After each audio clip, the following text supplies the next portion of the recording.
Bonjour à toutes et à tous et bienvenue sur Football Passionna, votre rendez-vous privilégié pour décrypter l'actualité du football avec précision, passion et professionnalisme. Si vous êtes un amateur de football, un fervent supporter du FC Barcelone ou tout simplement curieux de découvrir les analyses tactiques les plus poussées du moment, vous êtes au bon endroit. Aujourd'hui, nous allons revenir en détail sur la rencontre très attendue entre le FC Barcelone et le Borussia Dortmund. Un match où tactique, intensité et maîtrise technique se sont entremêlés pour offrir un spectacle de haut niveau. Restez bien jusqu'à la fin car cette analyse approfondie vous réserve des observations inédites. Pensez à vous abonner, à liker la vidéo et à la partager autour de vous pour soutenir la chaîne. Ensemble, faisons grandir la communauté Football Passionna. Dès le coup d'envoi, le FC Barcelone s'est montré extrêmement entreprenant. L'équipe catalane a aligné une formation dynamique avec Pedri, Frenkie de Jong et Fermin dans l'entrejeu, ce dernier occupant un rôle plus avancé en tant que meneur de jeu. En attaque, le trio offensif composé de Lamine Yamal, Rafinha et Robert Lewandowski s'est immédiatement mis en mouvement, cherchant à exploiter les moindres espaces. Côté Borussia Dortmund, alors que beaucoup s'attendaient à une défense à 3, l'entraîneur Niko Kovac a finalement opté pour une ligne défensive à 4, avec Ben Sebaini chargé de contenir Lamine Yamal sur le flanc gauche. En défense centrale, la présence d'Emre Can s'est faite remarquer, tandis qu'en attaque, Adeyemi, Guirassy et Gittens ont tenté d'exister face au pressing barcelonais. Barcelone a frappé fort dès les premières minutes. 4 tirs en moins de 10 minutes, illustrant un engagement total dans les duels et une intensité offensive redoutable. Le pressing haut mis en place par les Catalans a complètement étouffé les premières relances de Dortmund, rendant la tâche très difficile pour les milieux allemands, notamment Chukwueze, dans la distribution du jeu. Les 35 premières minutes ont été marquées par une domination quasi totale du Barça. Lamine Yamal a brillé par ses prises d'initiative sur l'aile droite, se créant plusieurs occasions nettes. Son tir en angle fermé est passé tout près d'ouvrir le score.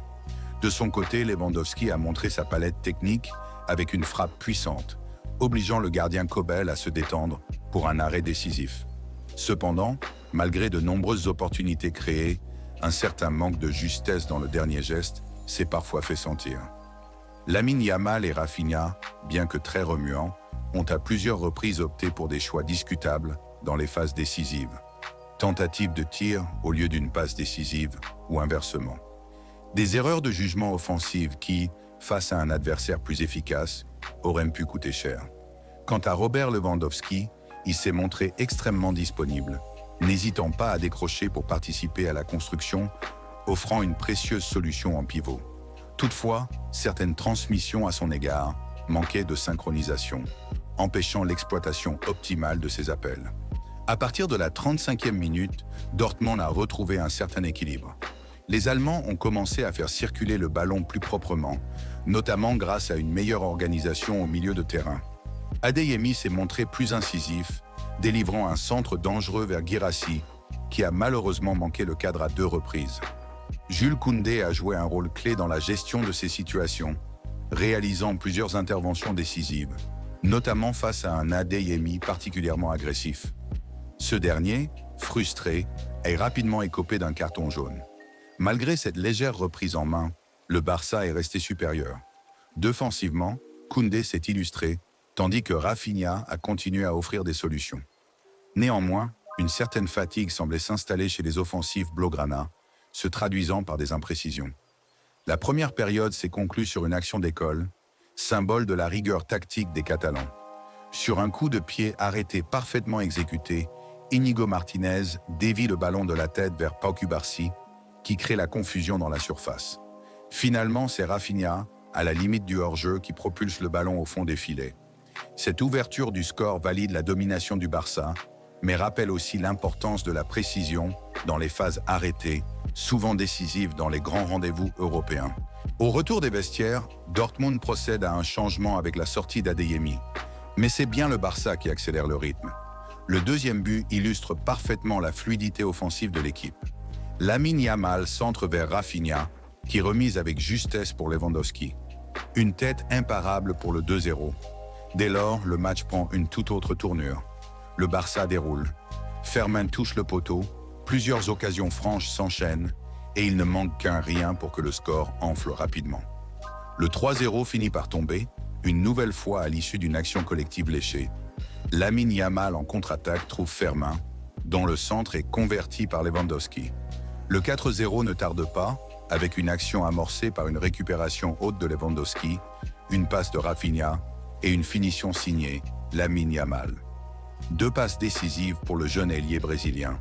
Une performance remarquable. À ce moment du match, Flick décide de procéder à plusieurs rotations. Entrée d'Eric Garcia, Ferran Torres, Gavi et même Ansu Fati. Ce dernier effectue son retour sur les pelouses après une période d'absence, suscitant une vive ovation du public. Lamine Yamal, visiblement gêné, demande à sortir, probablement pour une gêne musculaire. Rien d'alarmant cependant, au vu de sa mobilité restante en fin de rencontre. Dortmund, de son côté, reste muet en seconde période.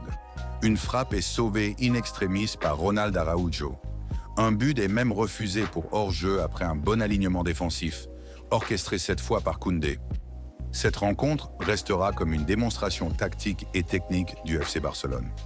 Supérieur dans tous les compartiments du jeu, le club catalan a non seulement maîtrisé les temps forts, mais également su gérer les rares temps faibles avec maturité. Le pressing, la construction offensive, la mobilité du milieu et l'efficacité sur phase arrêtée. Tous les voyants étaient au vert. Avec une victoire 4-0 au match aller, le Barça prend une sérieuse option sur la qualification. Toutefois, il conviendra de rester concentré lors du match retour au Signal Iduna Park. Les grands clubs ne laissent jamais place à la suffisance. Du côté de Dortmund, il faudra revoir les fondements défensifs et chercher à retrouver une certaine verticalité dans le jeu. La stratégie ultra-défensive n'a pas suffi à contenir un Barça conquérant et créatif. Côté individualité, mention spéciale à Frenkie de Jong, véritable métronome au milieu, et à Lamine Yamal, dont l'activité a été récompensée par un but et une passe décisive. Lewandowski, dans un rôle de point d'ancrage, a lui aussi pesé sur la défense allemande. N'oubliez pas de me dire en commentaire qui est votre homme du match.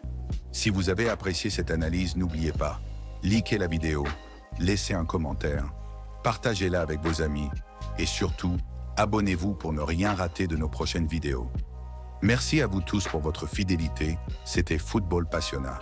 À très bientôt pour une nouvelle immersion totale dans le monde du football. Et comme toujours, prenez soin de vous et vive le foot. Football.